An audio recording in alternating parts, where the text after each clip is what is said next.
Gold, trusted gold buyers. మీరు తాకట్టు పెట్టిన బంగారాన్ని విడిపించి ఈ రోజు ఉన్న మార్కెట్ ధరకు కొనబడను. బంగ్లాదేశ్ డ్రెస్సులు వద్దు, మీరే పంపించండి అని చెప్పేసి. క్వాలిటీ ఆల్సో మ్యాటర్స్ అన్నమాట. మనం టెన్షన్ పెడక్కర్లేదు. కీప్ మీ హ్యాపీ అంటే we will keep you happy, no problem. ఆయనకి ఏంటంటే ఎక్కడ మినరల్స్ దొరుకుతుందో, ఎక్కడ ఆయిల్ దొరుకుతుందో, ఎక్కడ నా దాంట్లో నా క్రిప్టో కరెన్సీ కంపెనీలో ఎవరు ఇన్వెస్ట్ చేస్తారో వాళ్ళందరూ మంచోళ్ళు. ఇదే మడూరో వెనజువేలన్ ప్రెసిడెంట్ ఒక $100 బిలియన్ ట్రంప్ కంపెనీలో పెట్టారనుకోండి, ఇప్పుడు దాకా ఆయన అక్కడ ప్రెసిడెంట్గానే ఉండిపోతుండే వెనజువేలాది. అన్ని సాత్కూన్ మాఫ్ అంటారు కదా, అలా అన్ని పోయేవి. కరెక్ట్. ఇది so this is what it is all about. End of the day Trump politics చాలా క్లియర్. ఆయనకు తెలుసు ఆయన ఉండబోయే 4 సంవత్సరాలు. దీని తర్వాత నెక్స్ట్ ప్రెసిడెంట్ ఎవరు వస్తారో తెలియదు. వాళ్ళు వచ్చిన పాలసీ కంటిన్యూ కావాలని లేదు. యూరోపియన్స్ ఇప్పుడు ఏమన్నట్లేదు. కియర్ స్టామర్ కూడా డిప్లొమాటిక్లీ అక్కడ లేని ఇక్కడ లేని అట్లా మాట్లాడుతున్నారు. అమెరికాలో ఉన్న ఆయన ఏమన్నారు, వెస్టర్న్ హెమిస్ఫియర్ వైపు ఎవరు రాకూడదు, సో ఈ keep away from western hemisphere. మనం ఇప్పుడు యుఎస్ ఆయిల్ కొంటున్నప్పుడు మనం ఎంత దూరం నుంచి తీసుకొస్తున్నాం ఆలోచించండి. Geographically it is very far. మనం సౌదీ అరేబియా దగ్గర నుంచో లేకుంటే బహ్రెయిన్ దగ్గర నుంచో ఖతార్ దగ్గర నుంచి న్యాచురల్ గ్యాస్ కొనుక్కుంటే మనకు చాలా దగ్గర, 3 రోజులు వచ్చేస్తుంది మనకి షిప్. అది కాదు కదా, అమెరికా నుంచి రావాలి, మొత్తం తిరిగి రావాలి. So it takes a long time and cost కూడా చాలా ఎక్కువ. కానీ అప్పుడప్పుడు we have to keep America happy, అదొక పాలసీ. బట్ మనం అంత సటిల్గా ఉండాల్సినటువంటి అవసరం ఏముంది? అంత కామ్గా సైలెంట్గా ఉండి బోల్డ్ అని క్వశ్చన్స్ ఉన్నాయి, దేని గురించి మాట్లాడకుండా ప్రతిసారి మనల్ని ప్రొవోక్ చేస్తున్నట్టుగా ఉంటే, నాట్ ఓన్లీ మోదీ మొత్తం భారతదేశాన్ని అంతా అలా ప్రొవోక్ చేస్తున్నట్టుగా ఉంటే కామ్గానే పని చేసుకుంటూ వెళ్తున్నాం, ఇది కాకపోతే ఇంకోటి అన్నట్టుంటే అక్కడ బోల్డ్ అని క్వశ్చన్స్ వస్తున్నాయి. ఆన్సరబుల్గా ఉన్నారా, అకౌంటబిలిటీ ఉందా అనేది ఉంది. ఆ తర్వాత ఇప్పుడు వెరీ రీసెంట్గా వెనిజువేలా మీద అటాక్ చేసి అక్కడ ఉన్నటువంటి ప్రైమ్ మినిస్టర్ని పట్టుకెళ్ళిపోతే మనం ఏం మాట్లాడకుండానే అలాగే సైలెంట్ స్పెక్టేటర్స్ లాగా ఎందుకున్నారు, why we are not taking any stand అనేది వస్తుంది కదా. అది అమెరికా అంటే భయమా అనేటువంటి క్వశ్చన్లు కూడా ఉన్నాయి కదా. Why should be take a stand? Venezuelan president మనకేమైనా పెద్ద పని ఏం చేసి పెట్టారు? ఏం చేయలేదు కదా. ఇన్ఫ్యాక్ట్ మన దగ్గర ఉన్న ఓఎన్జీసీది ఒక ఇంటర్నేషనల్ ఆర్మ్ది అక్కడ డ్రిల్ చేస్తున్న కంపెనీ డబ్బులు మనకి ఇంకా రాలేదు. రోజుకి 5,000 బ్యారెల్ ఇస్తున్నారు, అది మనకు రాలేదు లాస్ట్ 5 సంవత్సరాల్లో. వాళ్ళ ప్రాబ్లమ్స్ వాళ్ళకు ఉందిలే, అది సపరేట్. సో మన ఎందుకు వెనజువేలన్ ప్రెసిడెంట్ పట్టుకెళ్తే పెట్టుకెళ్ళారు కథ, మన ప్రెసిడెంట్ పట్టుకెళ్ళలేదు కదా. Why should we react? We will react. Suppose Asim మునీని పట్టుకెళ్ళారు అనుకోండి, then we will react to it. అరే మీరు చేసిన తప్పని చెప్తాం అప్పుడు, ఎందుకంటే పాకిస్తాన్ దగ్గరే కదా, ఒక ఇంపాక్ట్ ఉంది. ఎక్కడో ఉన్న వెనజువేలాలో ఎవరు రియాక్ట్ అయ్యారు చూడండి, లోకంలో ఏ కంట్రీస్ రియాక్ట్ అయ్యారు? లాటిన్ అమెరికాలో 2-3 కంట్రీస్ రియాక్ట్ చేశారు. క్యూబా రియాక్ట్ చేశారు, ఎందుకంటే వాళ్ళ 32 బాడీ గార్డ్స్ హువర్ ప్రొటెక్టింగ్ మడూరో వాళ్ళు చంపేశారు యుఎస్ ఫోర్సెస్. మిగతా ఎవరు యూరోపియన్ నేషన్స్ చూడండి, ఎవరు మాట్లాడలేదు, యుఎన్ మాట్లాడలేదు. Why should you? దీనికన్నా ముందు కూడా యుఎస్ ఫస్ట్ టైం చేస్తున్నారు కాదు కదా. ఏం చేశారు సద్దాం హుసేన్తో? ఇదే పని చేశారు కదా. అఫ్కోర్స్ కిడ్నాప్ చేసి తీసుకెళ్ళలేదు, కానీ అక్కడే అరెస్ట్ చేసి వెపన్స్ ఆఫ్ మాస్ డిస్ట్రక్షన్ అని చెప్పి లాస్ట్ నాన్ని చంపేశారు. లిబియాలో అక్కడున్న లోకల్ సిటిజన్స్తోని గదాఫీని చంపేశారు. సొమాలియాలో ఇదే చేశారు ఫస్ట్. వియట్నాంలో ఏం చేశారు మనకు తెలిసింది, అక్కడ ఓడిపోయారు అమెరికా. అమెరికా చేస్తుందని అన్నిటికీ మనం రియాక్ట్ కాకలేదు. దట్స్ వై సార్ డిప్లొమసీలో చాలా ఇంపార్టెంట్ కవిత గారు, that you should learn how to keep your mouth shut. మీరు ఎక్కువ మాట్లాడి స్పాయిల్ చేయకుండా క్వైట్లీ మీకు చెప్పాల్సిన పాయింట్ డైరెక్ట్గా చెప్పేసేయండి, పబ్లిక్ చెప్పక్కర్లేదు. ఈ ప్రశ్నలు అడుగుతుంది ఎవరైనా నా ఫస్ట్ క్వశ్చన్, ఎవరు ఇక్కడున్న local politicians, opposition parties. Exactly. America అంతా డిక్టేటర్షిప్ చూపిస్తూ ఉంటే మనం ఏమీ మాట్లాడట్లేదు, అదే అమెరికా అందరి మీద అటాక్ చేస్తుంది. వాట్ ఇఫ్ మన మీద కూడా అలాంటి శాంక్షన్స్ ఇప్పటికే ఉన్నాయి, టారిఫ్లు ఉన్నాయి, అలాంటి ఒక ప్రెషర్ అనేది మన మీద కూడా తీసుకొస్తే? అదే వాజ్పేయి గారు పాత వీడియో నిన్న బయటకు వచ్చింది ఒకసారి, అది వైరల్ అయింది. ఇప్పుడు పోఖ్రాన్ బ్లాస్ట్ చేసే ముందు అమెరికా చాలా ప్రెషర్ పెడుతుండే మన మీద. మన్మోహన్ సింగ్ టైంలో కూడా మనం చూసాం, ఇది నరసింహారావు టైంలో కూడా చూసాం. We were ready with a nuclear test. అమెరికాకి ఎట్లనో తెలిసిపోయింది, అది ప్రెషర్ పెట్టి ఆపేశారు. అప్పుడు మనం ఏమైనా చెప్పామా? అమెరికా మా మీద ప్రెషర్ పెట్టింది, అది చేసింది, ఇది చేసింది, ఏం చెప్పలేదు. నరసింహారావు గారు క్వైట్గా ఉన్నారు. ఆ లెసన్ నేర్చుకున్నాము. So what did you do? Vajpayee గారు వచ్చినప్పుడు అదే న్యూక్లియర్ టెస్ట్ మళ్ళీ మొదలుపెట్టాం. కానీ ఏం చేసాం? పొద్దున పూట పని చేయకుండా రాత్రిపూట పని చేసాం. ఇప్పుడు శాటిలైట్స్, ఓవర్ హెడ్ శాటిలైట్ దాన్ని డిటెక్ట్ చేయలేక అండ్ సడన్గా జరిగినప్పుడు సిఏఏలో పెద్ద ఒక భూకంపం వచ్చింది. ఇది ఎట్లా జరిగింది, మనకు తెలియకుండా ఇండియా ఎట్లా చేశారు ఇదంతా. ఎందుకంటే ఒక న్యూక్లియర్ టెస్ట్ చేయడానికి చిన్న పని కాదు, దివాళీ పటాక కాదు అది. చాలా మటుకు గ్రౌండ్ వర్క్ ఉంటుంది, డ్రిల్లింగ్ వర్క్ ఉంటుంది, అన్నీ నడుస్తుంది. కానీ ఏం తెలియకుండా పొద్దున్న చూస్తే ఆ గ్రౌండ్ అంతా క్లియర్గా ఉంది. రాత్రిపూట మళ్ళీ మన వాళ్ళు తవ్వుతున్నారు, పొద్దున పూట మళ్ళీ మట్టేసి కవర్ చేసేస్తున్నారు. ఇట్లా చేసుకుంటే చాలా రోజుల తర్వాత టెస్ట్ జరిగింది. George Fernandes was the defence minister, Abdul Kalam garu was the head of DRDO ఆ టైంలో.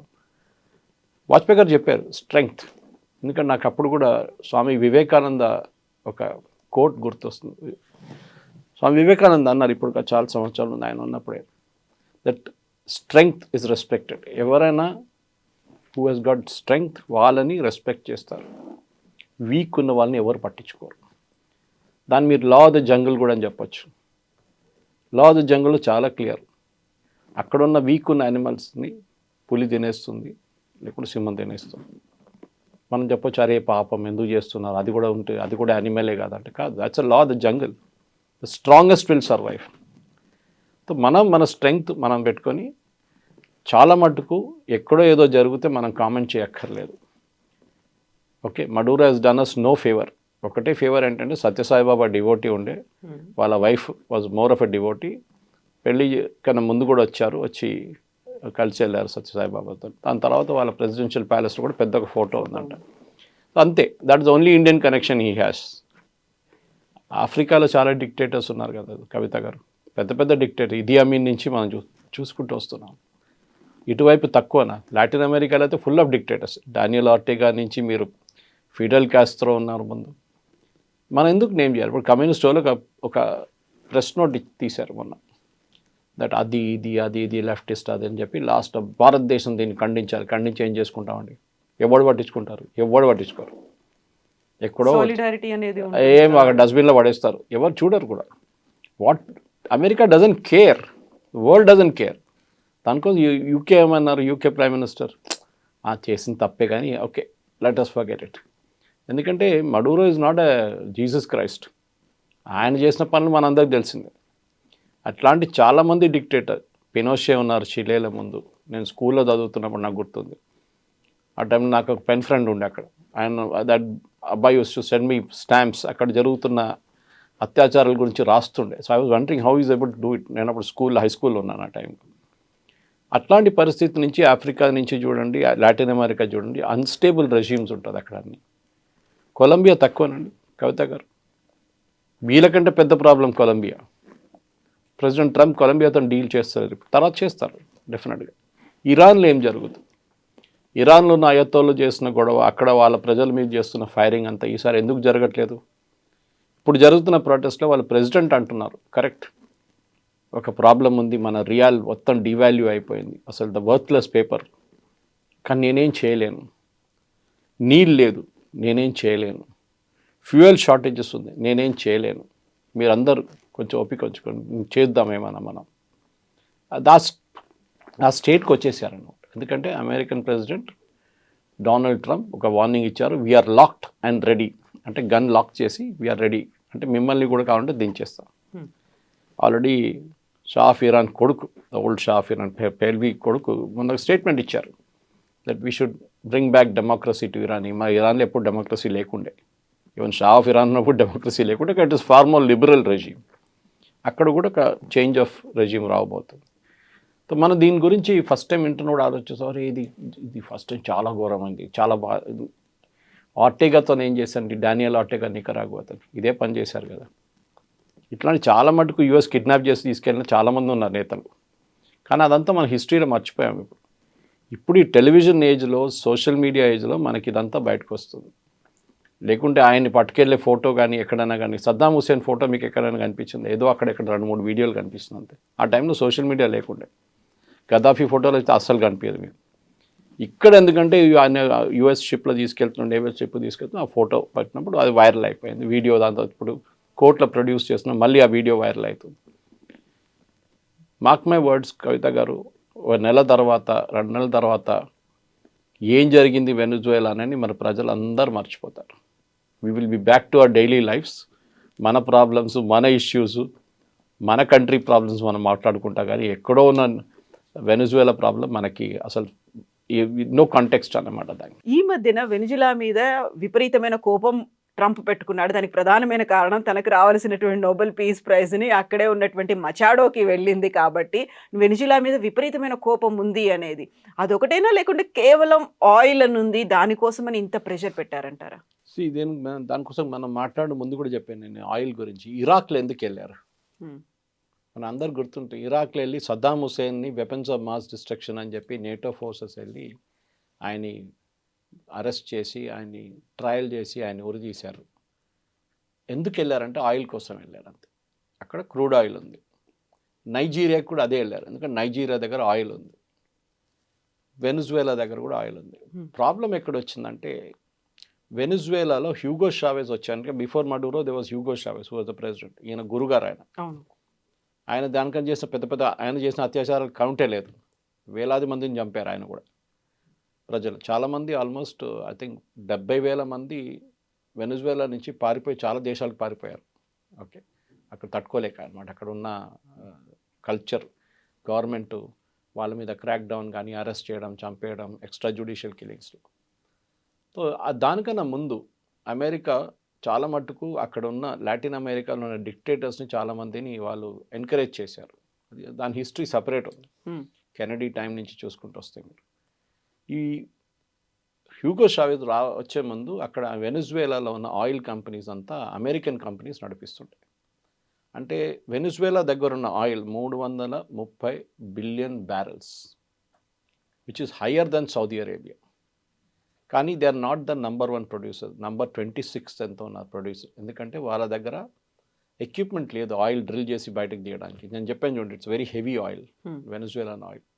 వెరస్ యూఎస్ షేల్ ఆయిల్ ఉంటుంది, బ్రిటన్ దగ్గర లైట్ స్వీట్ క్రూడ్ ఉంటుంది. సో దీన్ని రీఫైన్ చేయడానికి ఉన్న కావాల్సిన కెపాసిటీ వాళ్ళ దగ్గర లేదు.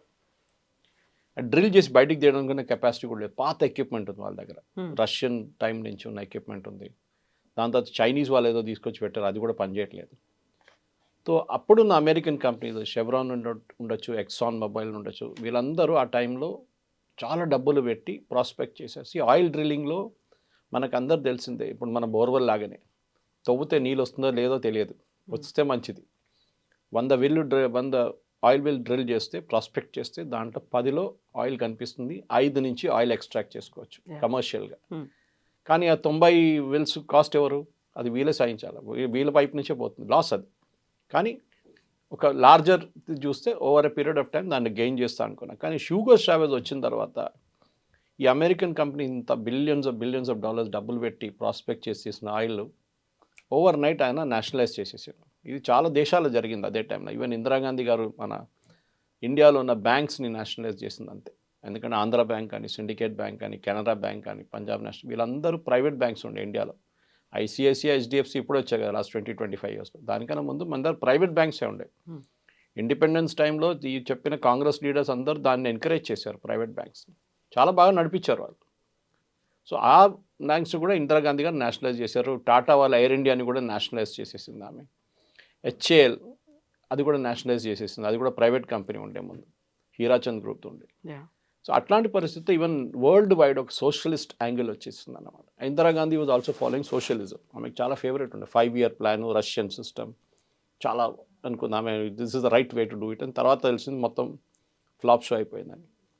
సో అక్కడ కూడా నేషనలైజ్ చేసినప్పుడు వీళ్ళ డబ్బులు పెట్టిన డబ్బులు ఎంత పోయింది? Billions and billions American companies డబ్బులు పోయింది. అప్పుడు పెట్టిన మిషనరీ ఇప్పుడు దాకా నడుస్తుంది. 50 సంవత్సరాల తర్వాత అదే మిషనరీ వాడుతున్నారు. సో అవుట్పుట్గా వాళ్ళ దగ్గర 330 బిలియన్ బ్యారెల్స్ ఆయిల్ ఉన్నప్పుడు నెక్స్ట్ 800 సంవత్సరాల దాకా వాళ్ళు తవ్వుకుంటే పోతే కూడా వాళ్ళ దగ్గర ఆయిల్ ఉంటుంది. అంత ఆయిల్ ఉంది వాళ్ళ దగ్గర Venezuela. More than Saudi Arabia, నేను చెప్పినట్టు మోర్ దెన్ యుఎస్. కానీ దాన్ని వాళ్ళు ఎక్స్ట్రాక్ట్ చేయలేకపోతున్నారు. ఇప్పుడు ఏం చేస్తున్నారంటే ప్రెసిడెంట్ ట్రంప్ ఎందుకన్నారంటే that we will run Venezuela అనగానే ఎవరు అన్నారు, రన్ కాదు రూయిన్ వెనిజువేలా అని చెప్పారు. ఒక ఐ పెట్టేస్తే అయిపోతుంది అనేది. ఆయన ఏమంటున్నారంటే అక్కడున్న ఆయిల్ ఇప్పుడు ఎక్స్ట్రాక్ట్ చేయలేము. ఈవెన్ వెనిజువేలాకి రిటర్న్ మీరు నడిపించుకోండి అని వాళ్ళకి ఇచ్చేస్తే కూడా దే కెనాట్ రన్ ఇట్. వాళ్ళ దగ్గర ఎక్విప్మెంట్ లేదు, డ్రిల్లింగ్ ఎక్విప్మెంట్ కొత్త తీసుకురావాల్సి వస్తుంది, దానికి చాలా ఖర్చు అవుతుంది. అండ్ యూజువలీ మీరు ఇవాళ పెట్టుబడి పెట్టి ఎక్విప్మెంట్ ఒక 6 నెలల తర్వాత తీసుకొస్తే మీకు ఆ పెట్టుబడి ఇది ప్రాఫిట్ మీకు 10 సంవత్సరాల తర్వాతనే వస్తుంది. ఇన్ని రోజులు వెయిట్ చేయడానికి ఎవరైనా రెడీగా ఉన్నారా? That's a question. సో ఇట్లాంటి పరిస్థితుల్లో వెనిజువేలా ఏం చేశారంటే చాలా మట్టి ఇంటర్నేషనల్ వాళ్ళకి కొంచెం ఫ్రెండ్లీగా ఉన్న నేషన్స్ దగ్గర అన్నారు, మీరు వచ్చి ఇక్కడ ఇన్వెస్ట్ చేసుకోండి మా దగ్గర, ఒక ఆయిల్ వెల్స్ మీరు తీసుకోండి ఒక సెట్, మీరే డ్రిల్ చేసి మీరు తీసుకెళ్ళిపోండి, మాకు రాయల్టీ ఇచ్చేసేయండి పర్ బ్యారెల్ ఇంత, $5 ఎంతైనా, that agreement they would have signed. మన దగ్గర నుంచి ఓఎన్జీసీ విదేశ్, మన Oil and Natural Gas Commission Videsh అని చెప్పి ఒక యూనిట్ ఉంది ఇంటర్నేషనల్, మనం అక్కడ వెళ్ళి డ్రిల్ చేయడం మొదలుపెట్టాం. We started producing oil. కానీ నడుమిట్ల ఈ యూఎస్తో వచ్చిన గొడవలో మన ఆయిల్ బంద్ అయిపోయింది ప్రొడక్షన్. మనకి రావాల్సిన రాయల్టీ రావట్లేదు, మనకి రావాల్సిన డబ్బులు లేవు, ఏం రావట్లేదు. సో ఆల్మోస్ట్ $1 బిలియన్ మనం అక్కడ ఖర్చు చేశాం వెనిజువేలాలో. సో బహుశా ఈ ఆపర్చునిటీతో ట్రంప్ ఏమంటారంటే, ఓకే అక్కడున్న కంపెనీలు ఇంటర్నేషనల్ కంపెనీస్ వాళ్ళు నడిపించుకోండి, ఎక్సెప్ట్ ఫర్ చైనా, ఈ వోంట్ అలౌ చైనాస్ కంపెనీస్. మిగతా ఎవరు, ఎందుకంటే ఈ వెనిజువేలన్ ఆయిల్లో అందరికైనా పెద్ద బయర్ చైనా. ఇన్ఫ్యాక్ట్ మొత్తం లాటిన్ అమెరికాలో కవిత గారు కంప్లీట్గా చైనీస్ డామినెన్స్ ఉంది. మీరు ఎక్కడని చూడండి, మీరు చిలీ నుంచి, నికరాగ్వా నుంచి, ఎక్వడార్ నుంచి, ఎక్కడ చూసినా China has invested billions and billions Latin అమెరికాలో. So one of the reason president ట్రంప్కి ఇంత కోపం ఎందుకంటే చైనా మీద కోపం ఉంది. వాళ్ళని అక్కడి నుంచి ఎట్లా తెలియదు. ఎందుకంటే మీకు గుర్తుంటుంది పనామా కెనాల్ డిస్ప్యూట్ వచ్చినప్పుడు ఆయన ఏమన్నారు, పనామా కెనాల్ కట్టింది మేము, మా దగ్గర చాలామంది చనిపోయారు అది కట్టినప్పుడు, అంత కష్టం ఉండేది చాలా అది కన్స్ట్రక్ట్ చేయడానికి. అంతా అయిన తర్వాత ఇప్పుడు చైనీస్ వాళ్ళు వచ్చి కూర్చున్నారు అక్కడ, మా ఆర్మీ షిప్స్, మా నేవల్ షిప్స్ అక్కడి నుంచి వెళ్తున్నాడు, వీళ్ళు మానిటర్ చేస్తున్నారు, వీ వోంట్ అలౌ దిస్ అన్నారు. Exactly Panama is for us అని చెప్పారు. ఇది జరుగుతుందన్నమాట. ఈ పరిస్థితుల్లో ఇప్పుడు ఏం చేయబోతున్నారు అంటే, ఒకటి మనకి మన $1 బిలియన్ ఇన్వెస్ట్ చేసి మనకు బహుశా ఇంకా అది రిటర్న్ తీసుకొచ్చి, లేకుంటే we can continue drilling. American companies big స్టైల్లో దిగుతారు. కానీ నేను చెప్పిన ప్రాబ్లం ఉంది, వాళ్ళకి ఇప్పుడు పెట్టుబడి పెడితే 10 సంవత్సరాల తర్వాతనే వాళ్ళకి రిటర్న్స్ ఉంటుంది. అన్ని రోజులు వెయిట్ చేయడానికి రెడీగా ఉంటారంటే నో. వే బ్యాక్ 60s ఉన్న అమెరికన్ కంపెనీస్ కాదు ఇప్పుడున్న అమెరికన్ కంపెనీ, వీరందరికి షేర్ హోల్డర్స్ ఉంది ఇప్పుడు. అది ఎక్సాన్ మొబైల్ ఉండొచ్చు, షెవ్రాన్ ఉండొచ్చు, ఎవరైనా ఉండొచ్చు. వాళ్ళ కంపెనీ వాళ్ళు డెఫినెట్గా they will ask question share holders, మీరు ఎందుకు పెడుతున్నారు? రేపు ఈ అమెరికన్ ప్రెసిడెంట్ పోయి ఇంకొక అమెరికన్ ప్రెసిడెంట్ వస్తే, డెమోక్రటిక్ ప్రెసిడెంట్ వస్తే, ఆయన పాలసీ రివర్స్ చేస్తే ఏమవుతుంది? ఈ పెట్టిన డబ్బులంతా పోతుంది కదా. లేకుంటే అక్కడున్న ప్రజలు రెబెల్ చేసి అమెరికన్ కంపెనీస్ అక్కడ తెరిమి కొడితే ఏం చేస్తారు? ఇరాన్లో జరిగింది అదే మనం చూసాం. షా ఆఫ్ ఇరాన్ అన్నప్పుడు మొత్తం అమెరికా నడిపించారు ఇరాన్ అంతా, దాని తర్వాత మొత్తం గాయబైపోయారు అంత అక్కడి నుంచి. ఈ ప్రాబ్లం రాబోతుంది. So this same oil problem లిబియాకి వెళ్ళారు. లిబియాలో కద్దాఫీని ఎందుకు గది అంటే అది కూడా ఆయిల్. సో అమెరికాకి ఆయిల్ ఒక డిమాండ్ ఉంది, పెద్ద డిమాండ్. కానీ లాస్ట్ 10, 15, 20 సంవత్సరాల్లో చైనా హస్ రీప్లేస్డ్ యుఎస్. ప్రతి చోట్ల ఆఫ్రికాకి వెళ్ళండి మొత్తం చైనీస్ రీప్లేస్మెంట్ ఉంది అక్కడ. పాకిస్తాన్ చూడండి, ఇప్పుడు యూఎస్ వచ్చేదాకా చైనీస్ కూర్చున్నారు. బెల్ట్ రోడ్ ఇనిషియేటివ్ అని చెప్పి వాళ్ళ దగ్గర పెద్ద స్కామ్ ఉంది ఒకటి. డబ్బులు పెడతారు, ఈ మన మనీ లెండర్స్ లాగా అనమాట, మన దగ్గర మనీ డబ్బులు ఇస్తారు చూడండి మనీ లెండర్స్, వచ్చిన తర్వాత అది కట్టలేకపోతారు వాళ్ళు అప్పు, గుంజుకుంటారు వాళ్ళ అసెట్. సో ఇప్పుడు చైనాని ఏమీ అనలేక ఇంకొకరి మీద ప్రతాపాన్ని చూపిస్తున్నారు. అండ్ స్లోలీ ఇప్పుడు వార్నింగ్ ఏంటంటే చైనాకి, మీరు వెనిజువేలా పెట్టిన డబ్బులంతా పోయింది complete, you can just forget it. మీరు 10 బిలియన్ పెట్టారా, 15 బిలియన్ పెట్టారా, మీరు దానికి కావాల్సిన క్రూడ్ ఆయిల్ అయితే తీసుకెళ్ళిపోయారు, ఇంకా ఇక్కడ మీరు మర్చిపోండి. ఈవెన్ వాళ్ళ చెప్తున్నారు ఏంటంటే, మనది ఇట్స్ నాట్ ఎట్ కన్ఫర్మ్, కానీ అమెరికా ఇంత నేవల్ ఎయిర్ ఫోర్స్ కానీ వాళ్ళ ఆర్మీ పవర్ పెట్టినప్పుడు కూడా స్పెషల్ ఫోర్సెస్ వాళ్ళ దగ్గరున్న air defence system, Chinese air defence system పాకిస్తాన్లో యూజ్ చేశారు చూడండి. అదే చైనీస్ ఎయిర్ డిఫెన్స్ సిస్టమ్స్ ఉన్నాయి అంటే, రాడార్ కానివ్వండి, మిగతా మిసైల్స్ కానీ అంత చైనీస్ ఎక్విప్మెంట్ ఉన్నాయంట. అది పనిచేయలేదో లేకుంటే కొట్టిపడేశారు యూఎస్ వాళ్ళు. సో అదొక రన్నింగ్ జోక్ నడుస్తుంది ఇప్పుడు. Chinese equipment second time fail అయింది, ఆపరేషన్ సింధూర్లో ఫెయిల్ అయింది, ఇప్పుడు యూఎస్ ఆపరేషన్లో కూడా ఫెయిల్ అయిందని చెప్పి. సో చైనీస్ పెట్టిన పెట్టుబడిలో, ఎందుకంటే కమ్యూనిస్ట్ రిజిమ్ అనగానే ఒక రిలేషన్షిప్ వచ్చేస్తుంది ఆటోమేటిక్గా, సోషలిస్ట్ కమ్యూనిస్ట్ అనగానే. అక్కడే అదే టైంలో అర్జెంటీనా కానీ మిగతా కొన్ని countries of turning rightist. So ఒక టైంలో entire Latin America was leftist. ఇప్పుడు బ్రెజిలియన్ ప్రెసిడెంట్ ఉన్నారు, ఆయన కూడా అప్పుడప్పుడు ధమ్కి ఇస్తుంటాడు ప్రెసిడెంట్ ట్రంప్, నిన్ను చూసుకుంటాను నేను, నువ్వు కరెన్సీ మార్చుతావంట, అది చేస్తావంట, బ్రిక్స్లో వెళ్తున్నావు అని నేను చూసుకుంటా అంటారు. సౌత్ ఆఫ్రికాని థ్రెటన్ చేశారు, మీకు గుర్తుంటుంది. Same point. భారతదేశాన్ని మీరు అడిగారు మోదీ గారిని ఇట్లా చేస్తారు, but we don't bother. American dollar అనేది ఇప్పుడు జరుగుతుంది డీడాలరైజేషన్. వెనిజువేలా చైనాతో డీల్ చేస్తున్నప్పుడు యువాన్లో పేమెంట్ వస్తుండే వెనిజువేలాకి, ఎందుకంటే వాళ్ళు ఇంటర్నేషనల్ మార్కెట్లో ట్రేడ్ చేయలేరు. రష్యా లాగానే స్విఫ్ట్ సిస్టమ్ నుంచి తీసేశారు ఇంటర్నేషనల్ కరెన్సీ సిస్టమ్. ఏం చేస్తారు? యువాన్తో ట్రేడ్ చేసుకున్నారు. రష్యాతో మనం రూబుల్లో ట్రేడ్ చేస్తున్నాం. అమెరికాకి ఏం కావాలంటే అమెరికన్ డాలర్లనే మీరు ట్రేడ్ చేయాలి, అప్పుడే వాళ్ళు ఎక్కువ నోట్లు ప్రింట్ చేయొచ్చు. రేపు $30 బిలియన్ ఎక్స్ట్రా కావాలంటే ప్రింట్ చేస్తారు వీళ్ళు అమెరికా. ఈ ప్రింటింగ్కి ఒక లాజిక్ ఉంది. Yeah. మన దగ్గర ఒక మింట్ కాంపౌండ్ ఉంది ఇక్కడ compound హైదరాబాద్, అక్కడ కాయిన్స్ ఉంటుంది కానీ సెక్యూరిటీ ప్లస్ పక్కన ఉంది ఇంకోటి, కానీ మెయిన్ వన్ నాసిక్లో ఉంది ఒకటి. మీరు ₹100 ప్రింట్ చేస్తే ₹100 బంగారం పక్కన పెట్టాలి. That should be backed buy gold. అది లాజిక్ అనమాట. లేకుంటే ఏమవుతుంది, నికరాగో లాగా వెనజువేలా లాగా ప్రింట్ చేసుకుంటే పోతారు నోట్లు. లాస్ట్లో ఒక లోఫ్ బ్రెడ్ కొనాలంటే మీరు ఒక లారీలో వేసుకెళ్ళాల్సి వస్తుంది, అంత డబ్బులు తీసుకెళ్లాల్సి వస్తుంది. వాల్యూ లేదు అసలు దానికి. మోదీ గారు డిమానిటైజేషన్ చేశారు చూడండి, దానికి 2-3 లాజిక్ ఒకటి ఉంది. ఒకటి ఇది. సెకండ్ థింగ్, ఇప్పుడు జరిగే దాంట్లో ఈ ఆయిల్ ట్రేడ్లో కూడా ఇప్పుడు మీరు చూస్తున్నారు ఎంత కమ్మొచ్చు ఆయిల్, అది ఇంకొక క్వశ్చన్. ఎందుకంటే మీరు ఇంత పెట్టుబడి పెట్టినప్పుడు ఆయిల్ ఎంత డాలర్లు అమ్మచ్చు. టెక్నికలీ ఇప్పుడు మీరు వరల్డ్ వైడ్ చూస్తే సౌదీ అరేబియా కానీ which is the largest producer, వాళ్ళ దగ్గర కెపాసిటీ వైజ్ వాళ్ళు number 2 position, Venezuela is number 1, Saudi Arabia reserves number 2. కానీ వెనజువేలా ఎక్స్ట్రాక్ట్ చేయలేకపోతే సౌదీ అరేబియా చేస్తున్నారు.